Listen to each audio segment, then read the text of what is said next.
Good morning and welcome to Sales TV, the early edition today in Europe. Welcome wherever you are. I am delighted to be joined again by Georgina Beard. Now, Georgina and I have been on stage a couple of times in London, and I thoroughly enjoy Georgina's personality, her wit, the way she delivers these things and answers to things. So, I'm really, really excited to be joined by Georgina. Thank you for coming. Subject today is navigating change while keeping the lights on, and people are probably thinking you're going to deliver a pitch about energy pricing and what you need to do about pricing caps. I know you. Just introduce yourself and what you've been doing for the last few days, last few weeks and months. I'm delighted to be here. I feel like I've got a lot to live up to with that introduction, so thank you, I think. I'm Georgina. I look after all things sales enablement for a business called Sion in the fraud prevention space, helping protect online businesses from fraud. I support our go-to-market team, so that is across our sales, our customer success and success services, all the way through to solution engineering, our BDRs, and then working really closely with marketing as well. Had a lot of change going on over the past couple of years, hence the topic for this conversation today, and continuing to go through more change, I think, both from the world perspective and a business individual perspective as well. So lots of good stuff and excited for our chat today. Brilliant. So let's dive straight in. You mentioned change there twice. It was unfortunately forever constant. Who knows what the hell you're going to wake up to in the morning? So with that in mind, what's that look like for you for the last 12 or so months? Chaos, I think, is the best way to describe it. I think a lot of people who are in the kind of tech or SaaS world will agree with that and be able to feel similarly about their own situations. But I think whenever we think about change, it strikes me that there are two different ways to look at it. One is those internal factors and one is the external. Mm-hmm. For us, from an internal perspective, about a year and a half ago, we went through what we've nicknamed our revenue transformation. That is changing everything. We reevaluated our sales process. We reevaluated who we had in seats, how we trained them, how we made them successful, how we priced our ICP, our messaging out to those ICPs, everything we could to do with the sales process. And so that was kind of our big internal change. It was very much a let's do everything all at once. Let's make us as successful as we humanly can be, all whilst living in a world of constant change externally. We hear constantly how there have never been more more people in the buying process, the role of the CFO in the buying process now, and we have previously never known who this magical person is who controls the purse strings, how so much of the buying journey is now done before someone ever talks to a seller. There are so many things happening kind of externally, whilst we also think about, okay, well, we need a new sales process, we need a new pricing structure, we need new messaging. And so that's kind of what changes look like. And I feel like I'm justified in calling it chaos, if I'm totally honest. Okay. So you mentioned transformation, and I've chatted about that lovely word for a few sessions over the years, which is, everybody wants to transform, everyone wants to be seen to be doing something different. Obviously, there's the debate of, is it transformation or revolution on top of what you were already existing doing? When you've got such transformation that you're talking about in a business, what do you see the role of the sales enablement as being in that change process? I think enablement is uniquely positioned to sit in the middle. I kind of have referred to it before, and I think probably will until my dying day, as the kind of center of a wheel with lots of different spokes coming off us. And I think that puts us in a unique position to have that visibility over lots of different teams, over lots of different priorities, and to be able to see more holistically what is actually going on in a business. I think often when there is the pressure of internal change, teams have the potential, or likelihood to sort of shrink back into themselves and go, okay, like we have to focus very specifically on the thing that we have to do now, because change is stressful and therefore we need to make it as less stressful as possible. So we're all just going to come together and do that. And what that means is that you end up with friction between different teams because everyone's just focused on getting their own outcome. Yep. And I think enablement has that view and can go, okay, well, actually, you two teams are doing the same things. You're just not really communicating it to each other. So maybe it would be a good idea for us to kind of sync those, and then you can work together to achieve your goals. So I think enablement has that role, but I also think enablement has the role as the trusted advisor to sales reps. Because we have that kind of overarching knowledge, it means that we have the responsibility almost to make sure the people are okay and to support the people through and make sure that every time change is happening, we're communicating it out to them in a ignore what's happening around you. Like, why should you care? Why is this important to you? What impact does this have on you? And ultimately, what impact does this have on you and your ability to make commission? I think it's twofold. Yeah, I was just picking up on the fact that you really are driving home the fact that you're there to care for people. You're there to be that person of trust, because change can be difficult. I think we mentioned last time in the good old days when I used to say, okay, we're going to go over here to like 1,000 people. 500 would all go, yeah, okay. And the other 500 would be going, yeah, okay, but I have no idea what you're talking about, and certainly no idea of going in that general direction, because they didn't trust, and it was a scary thing to do. And we know that change or transformation is obviously driven by senior leadership. They're the people that get up at some point and go, we need something different to happen. And it's often, as we've discussed before, all at once and right now, please, Georgina, if you could possibly do that whilst you're doing the other stuff. How have you managed your way through that somewhat impossible request of everything today, please? Caffeine. Always. I think that's always my answer to questions like this, is just I'll be honest with you, like caffeine. I think with senior leadership, depending on who the request has come from, it's normally someone who's slightly further removed from the day-to-day sales process than you are kind of on the ground. Right. And so you've got someone who is normally facing pressure from somewhere else, and then making a decision that maybe doesn't make a huge amount of sense or feels very, to your point, like everything all at once right now. And I think there are a couple of things that I always think about. And the first is to remember that you are actually not a superhero. You might like to think you are, but you actually physically cannot get everything done all at once right now. It just doesn't make sense. The second is that testing and iteration is going to be the thing that makes you most successful. And it's communicating that to senior leadership. There is absolutely no point in us doing all of these things all at once and them all sucking. We might as well do one, test it, see what we need to learn, and then roll it out to everything else and make everything else successful. I think the other thing is identifying the priorities, making commitments of what you can do, and making apologies to an extent, but kind of reasons as to why you can't do the others. There are always going to be people, and I'm really lucky that we don't have any, but there are always going to be people in business who will turn around and go, yeah, I hear all of that, but I don't care. And those are the really tricky ones. And for those, it's what is the thing that's going to have the most impact right now to make them happy and to keep them quiet for a bit while I can focus on the other things. I think for everyone else, it's a case of how many projects actually are there? What can be combined? What's going to be the thing that allows me to jump off to multiple different points? What is the thing that makes the most impact?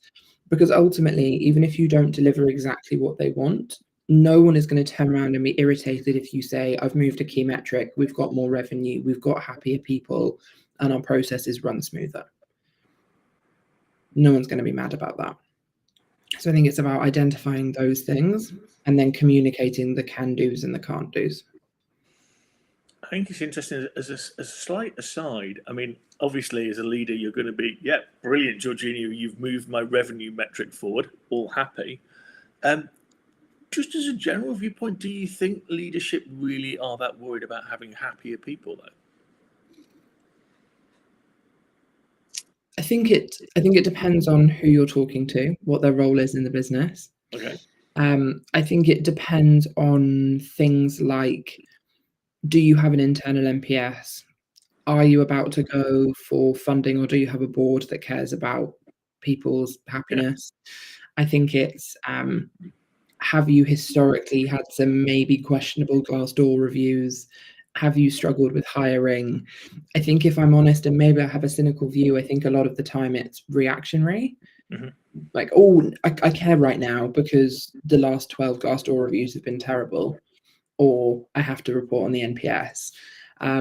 I think generally people in innate human nature care about the happiness of others.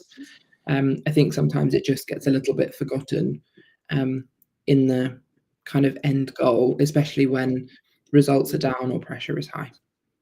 The reason I ask, and it was obviously not one of the questions we had slated, but there's a great author called Sean Aker, who's at Harvard, and he wrote a book called The Happiness Advantage.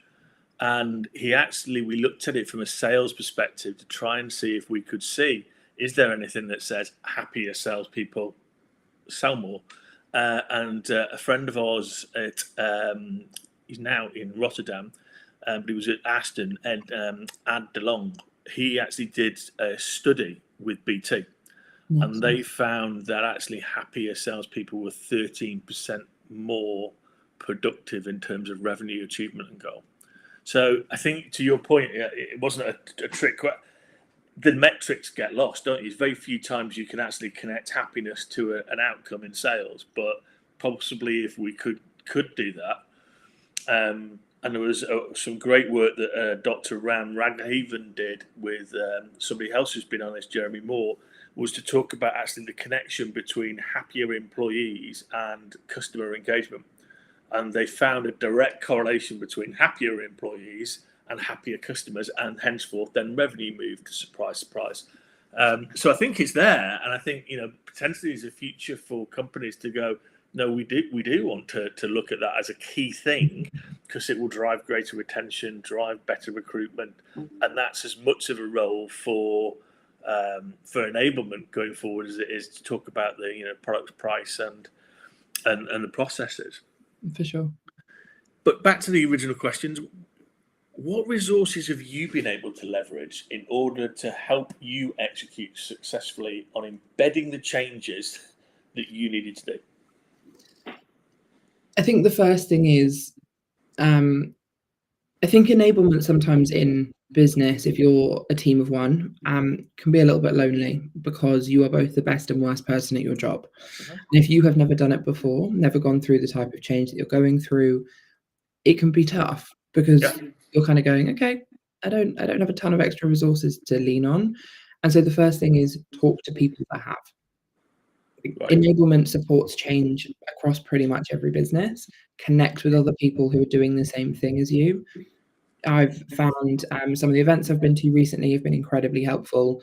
Made some really good connections with people who I can ping on LinkedIn and go, help me, this thing's happened, I don't really know what I'm doing, and had phenomenal support. So I think the first thing is find some other people who have done it before, leverage their expertise, and they don't have to be from within the same business either, because change is change, and ultimately we're talking about getting people to adopt something new. And it doesn't matter whether you're doing that in tech or pharmaceuticals or education. It's the same human action. So I think that's the first thing. I think the second is, if change is happening in a business, it's happening to the business, and therefore everyone in the business is a part of it. Yep. Just because someone is not on your enablement team, they're not on your ops team, they're not on your sales team, it doesn't mean that you can't go, hey, you have expertise that I need, come be my friend, come help in this. But also having people who just will have your back when you need to scream into a void, I think are incredible people to find. And so I think those are the main things. The resources are people. It's time, it's experience, it's advice. Those I think have been the biggest things. And then in terms of actually getting the team to adopt and want to adopt, I always say internally, and I will say until the end of time, everything has to come back to money. Everything has to come back to money for a sales rep. Excuse me. Nobody goes into sales because they want to make cold calls or because they want to be best friends with prospects. People go in ultimately because there's a commission check at the end of the month or the quarter. And I think the biggest thing that I found about embedding change is tie it to how they make more commission, because that is the thing that will drive them through, not top place on a leaderboard, not a gold star for passing something, not a pat on the back from leadership, unless they're that way inclined and that's their form of motivation. The biggest thing is, how do I get more money at the end of the day? That's a good point. And sometimes it's a bit lost in the trees, isn't it? That thing that people do go into sales because they want to have upward mobility, they want to have a good income that enables them to do other things. If we're brutally honest, I mean, there are some people that are insane about sales, but they're few and far between. So the next question then, Georgina, is so business as usual doesn't stop, clearly. Unfortunately, you don't get a month off from that to do transformation or change. Deals still need to be closed. Reps still need onboarding. Calls still need coaching, etc., etc. How have you balanced the business as usual, or the lights on, as we're talking about in the title, with the kind of change and strategic things that need to get done, which are not obviously business as usual? I think often business as usual is sort of referred to in the enablement space as kind of random acts of enablement as well. I think a lot of that features in, and unfortunately that's something you can't really control. There is still going to be that 6 a.m. Slack from a senior leader going, "Hi, I've woken up and thought about this really important thing that has to happen today." Or a rep comes off a really bad call and goes, "I need help. Help me, please." So I think those kind of things, you just have to plan that into your, if you have 100% of time, 10% of that has to be for the random stuff, the random unpredictable things that nobody could tell you when they're happening or what's going on. And so I think that always has to be a space. I think apart from that, it's about what drives value for the people who care about it, and what is going to have the most smiling faces across the board. What's going to make senior leadership happy, what's going to make reps happy, what's going to make reps successful. I think ultimately, if your BAU doesn't match with the transformational change you're doing, you've got to disconnect somewhere. Because if your transformational change is to embed a new piece of tech, for example, and your BAU doesn't match up with the usage of that tech, why is the tech coming in? What use is that doing on a day-to-day basis? If you are embedding new coaching scorecards, the BAU you're doing and the coaching that you're doing should match. So they should be one and the same. That doesn't get away from the fact that coaching an individual rep is not the same as rolling out scorecards to the entire business. But ultimately, to me, those two things should be heading in the same direction.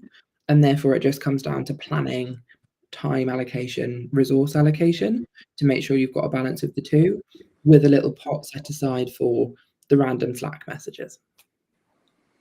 That's really, really, I love the way that you picked up on there, that actually, why are you bringing in new tech if it doesn't support business as usual or enhance it? And actually, let's be brutally honest about it, so many companies bring it in because someone's gone, it'll help you get more pipeline. It will help you close deals quicker. And it's what I find fascinating about it now, Georgina, is that people like you have become the hunted by lots of people who've got sales stuff and tech to sell. Because if you buy it, you're going to get that secret, you're going to get that, silver bullet, and you're going to be vastly more, more competitive and successful than the competitors that you've got. Yep. And I look at it and go, when did that happen? And actually, it's not actually created that thing because everyone can buy it. So if everyone can buy it, it's a bit like the Incredibles, the superheroes, isn't it? If everyone's a superhero, then no one's a superhero. Exactly. And I think so often you're promised these incredible results. Like, I can guarantee you 100% sales process adoption. We can increase the effectiveness of your content by X%. We can decrease ramp time or increase ramp time, decrease time to first deal, things like this. But not a single one of them then says, yeah, but you're the person that has to get people to want to use it. Yeah. Because great, promise me all of these incredible things. I'm kind of doing that already. You just tell me how it's going to be easier for me to get someone to adopt it. it's right back to that point of ask for help when you were talking about earlier. I can remember I was asked to go and roll out a CRM system when I was at a large tech company. And I was really lucky that a friend that I knew basically was in a very similar position in another non-competitive tech company. And he went, let's have lunch. And he went, your senior leadership are going to think this is a light switch exercise, and it isn't. It's an evolution, and we still have 4 years after we rolled out the same tech teams that are not using it. So, it's that really interesting point, isn't it? That what's in it, as you just mentioned about if there's money in it for me, I'll probably adopt it. But if there's not, then it's just another way of making you feel really, really happy with yourselves as a company. Exactly. You might be making my senior leadership happy, but if you're giving me more work, I'm unlikely to be the first person to put my hand up and say I want it. Yeah. Call me cynical Andy, but I've never worked in a company where people have come in and said, you know what, I need Microsoft's dead. I need a CRM system. They've always managed to work quite happily with the tool that they've got. Yeah. That said, that's a bit unfair because I do know other leaders who've gone, would it be great to have one holistic view of a company and a customer across customer services, marketing, etc. So getting towards the last two questions, for people like you who are in enablement, what is the key learning or takeaway that you would say to them going through the transformational business change that you have, and they're probably going through it as well? What's that one piece of advice you'd give them? You will come out with it okay, because everything does work out, even though it doesn't feel like it will in the moment. And that may sound a bit kind of wishy-washy and a bit not particularly kind of practical advice. But I think the biggest thing when you're in the trenches, surrounded by constant change and pressure from here, there, and everywhere, it can feel a little bit like, when does this ever end? Mm-hmm. And the short answer is, it kind of doesn't, because change is ever constant, but it does get easier. And I think when you roll out change, there are always going to be people who don't want to adopt it, and that is okay.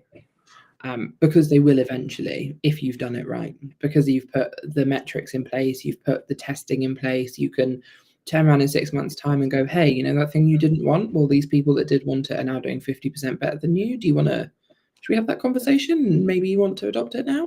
And that just feels easier. So even when it feels like all you're doing is struggling to stay afloat, necking Red Bull after Red Bull just to get through all the pressure, it does get easier. And I think I might actually change that slightly and say, it gets easier. You don't have to do it alone. Mm-hmm. But also, actually, yeah, you just don't have to do it alone. Don't think that if you're drowning in everything that's going on, you can't ask for help. And it doesn't have to be pushing back to senior leadership. It can be pulling in your friend who works in product to go, I need a coffee, and to scream at you for 5 minutes about how stressful this is and then come back, or to talk to someone who's a developer and go, hey, look, can you just give me some insight into this thing? Kind of things get easier when you have a team, and sometimes you just have to create that team for yourself. So one of the things that we look for on Sales TV across the episodes and things we do is to give that one takeaway to a salesperson. We believe that there is no silver bullet, that actually salespeople need to keep developing and learning, and by tuning in, they're going to learn from professionals like you one thing, and they'll keep taking the one thing away and making it work for them, or putting something down and picking up another thing. And I have, I think what is a thing that you've alluded to, which is really interesting. So I'm going to ask you kind of a question to tease that out, which is, of the sales reps that ask you for help, are they the ones that tend to do better than the ones that don't? Yeah, they are. I think the biggest thing that I say to reps is that you are the one in charge of your own destiny. If something doesn't work and you're not giving feedback, no one can help you. if the MQL to SQL process is broken and you just sit there and complain about it, but complain to another sales rep and don't complain to marketing, what do you want anybody to do about that? No one can help you. If you have a bad call and you're sat there beating yourself up about it and you don't ask people who know what they're talking about to give you some advice, no one can help you. You have to take control of your own destiny, ask for support, ask for help. And asking for help is not a sign of weakness. It's a sign of wanting to improve, because ultimately nobody is going to sign that commission check for you. You're the only one that can get there. And so, yeah, I would say take control of your own destiny and keep feedback open, because that's the only way things get better.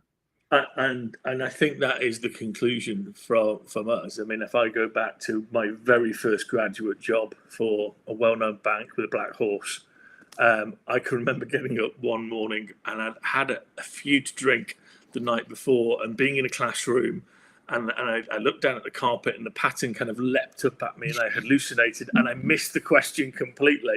And I thought, okay, I can blag through. And I turned around and went, I don't know. And the trainer turned around and went, thanks for being honest. It gives us a great starting point.